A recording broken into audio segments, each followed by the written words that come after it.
when you're making an ionic compound that contains a transition metal, it's the same exact process as any of our other metals and nonmetals going together, except what's different about your transition metals is that we don't have set oxidation numbers or numbers of valence electrons for them. So as a reminder, just in case you don't have them labeled on your periodic table, remember that this group has 1 valence electron and a +1 charge. This group has 2 valence electrons and a +2 charge. We skip all of our transition metals, the entire D block, and we pick up back at group 13 and we say they have 3 valence electrons and a +3 charge. Once we get to group 14, what did we say about them? They have 4 valence electrons and what else? Either a plus or a -4 charge. I'm going to now change that to make it say that they have like a question mark charge. We're not sure what their charge is, because if it's +4 or -4 and you don't know either way, we're just going to say we don't know, and we'll talk about why in just a second. Then this group has -3. 5 valence electrons and a -3 charge, yeah. This one, 6 valence electrons and -2. This one is perfect. And what is that? -1. And then this group is 8 valence electrons except for helium. And what's its oxidation number? 0, nothing. So helium has a 0 oxidation number, but just 2 valence electrons. Perfect. So hopefully that is also just a reminder for you. We skipped our transition metals, but the reason that we skipped them, I want to make sure is clear. It is not because they don't have valence electrons, and it is not because they don't have oxidation numbers. It's because that number changes for them. So what I'm going to do is actually highlight my D block on here. If you want to do the same thing on your periodic table, go for it.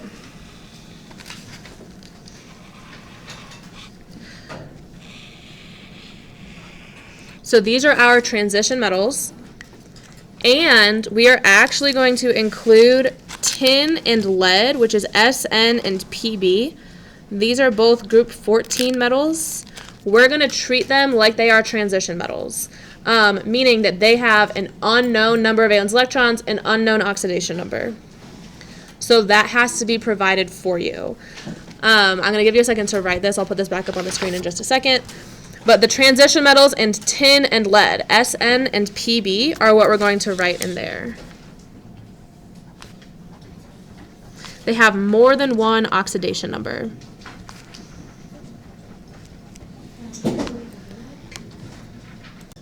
So basically what we put on our periodic table is going to be a summary of what we do up here so that it reminds you every time you're actually looking at your periodic table. So the oxidation number for any transition metal and tin and lead will be represented by a Roman numeral.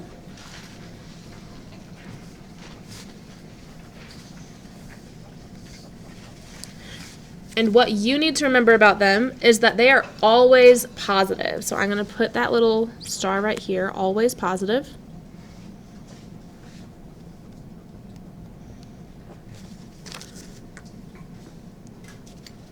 And if I'm looking at my periodic table, I'll go back to that. If you're looking at this, it should make sense why it's always positive, because this group is positive, this group is positive.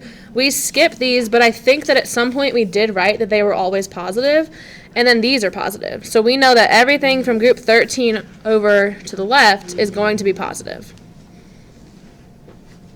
And that's why every time we've been writing like metal versus non-metal, the metal has been positive. So it makes sense that your transition metals are always positive. So I'm going to put on here, represent the,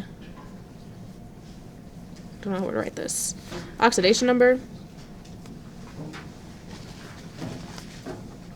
We could just write charge. Represent the oxidation number with a Roman numeral.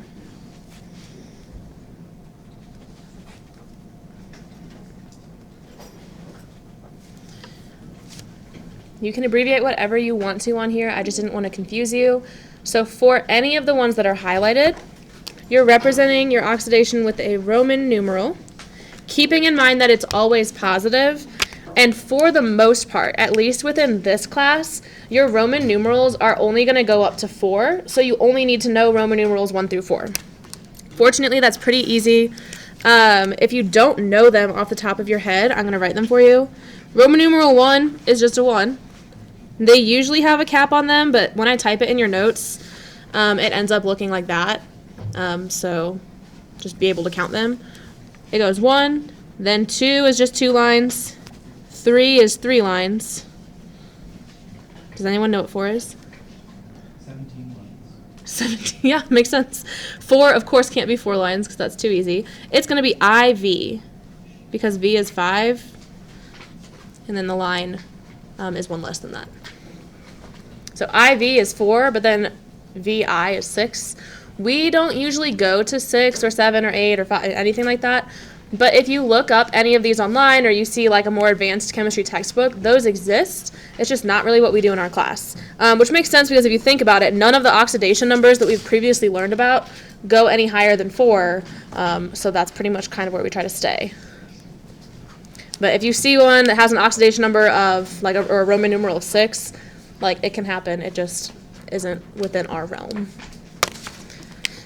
So either memorize these or put them on your periodic table so that you recognize them. But 1, 2, and 3 should be easy, and then the weird one, just know that it's 4. Why do you have to call it the weird one? Because you can't count it. Like, what is that? It's just a little special. All right. Well, you know. Good point. It's not the weird one. The one that doesn't fit in with the others. He's just cooler than them. All right. That's right. That's true. So then let's do a couple of examples of this. If your oxidation number is represented as a Roman numeral, then that means you're just going to use it as your charge when you're crisscrossing. So if I have silver, the symbol for silver is Ag. I'm going to write Ag. And if its Roman numeral is 1, that tells me that it has a +1 charge. And if it's bonding with sulfur,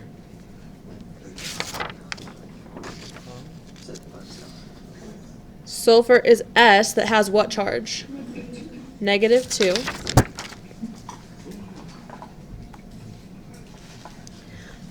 So remember that we crisscross their oxidation numbers to tell you how many of the other atom is needed. So for silver, the subscript will end up being 2 because I need 2 silver atoms. And for sulfur, the subscript will end up being 1 because I need just 1 sulfur atom. After you do this crisscross thing, this is like the behind the scenes showing your work. Make sure that you write it cleanly.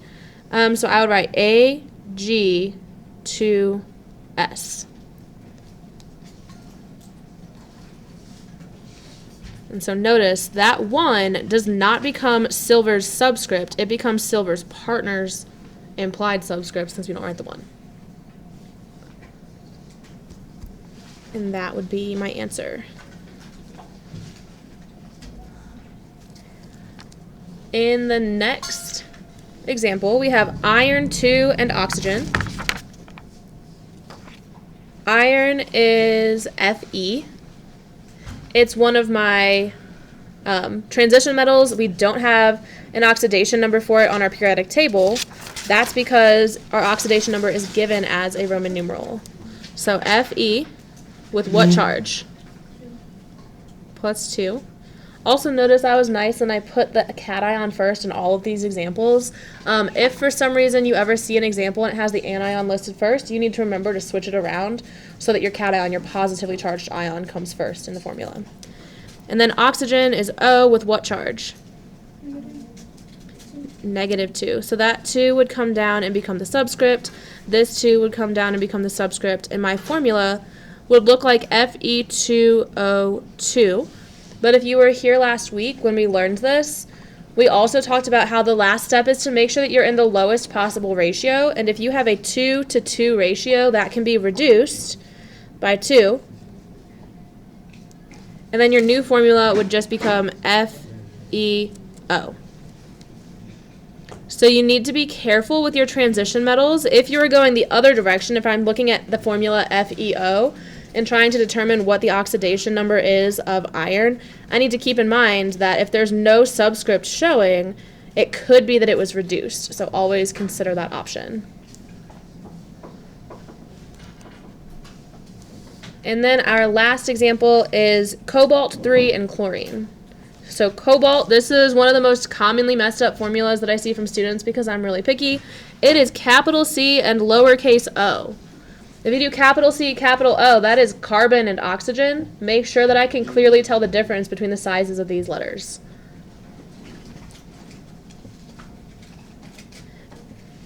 I see a Roman numeral 3 after cobalt. What does that tell me? Its oxidation number is 3. Oxidation number of 3, it does not tell me its subscript. So it's going to be a +3 charge. And then chlorine, Cl, is going to have what charge? -1. Where did that one come from? Since chlorine doesn't have a Roman numeral, how do I know it has a -1 charge? Periodic table. So if your oxidation numbers are already given to you on your periodic table, then use those. That's why I made this one a question mark to kind of prompt you to look at the formula, because tin and lead both sit in that group. So COCl3 is going to be my formula because I have that 1 would crisscross down and become the implied subscript on cobalt, since we do not write the subscript of 1. And the 3 would come down and become the subscript on chlorine. So COCl3.